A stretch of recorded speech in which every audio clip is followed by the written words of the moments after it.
Now, as you move forward, because of the 14th Amendment, we can elect African Americans to Congress, and so these guys, and they're all Republicans, they joined with white Republicans. They passed 23 civil rights laws. Those 23 civil rights laws they passed, they ended segregation. They said you can no longer have distinctions on the basis of marriage. You can't have distinctions on the basis of property. You can't have distinctions in the military. I mean, it was really terrible, the things that, well, you can have courts for white, but you can't let blacks go into court. Now, whites can own property, blacks can't own property. So they have all these things. It gets wiped out. 23 laws that wipe all that out. The last civil rights law that they passed was in 1875. Do you know the next time Congress passed a civil rights law? It was 89 years later. Oh my goodness. Between 1861 and 1875, 14 years, we passed 23 civil rights laws.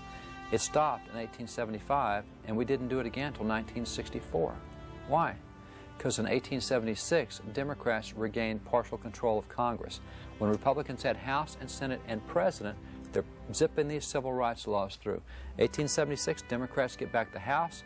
That stops right there. Well, so for the next period of time, what you have is you've stopped civil rights laws, and in the South, you've kind of lost the end of Reconstruction, and the South is starting to get really violent now. You have all these slave owners, all these racist mentality people who are willing to form their own nation on the basis of race, and now you're trying to say that my elected representatives are black? I'm not going to do this. Well, in Democratic states, not only do you have Republicans, you've got black Republicans. So nationally, in 1866, to stop this forward progress, there was a group that was started to keep Republicans out of office.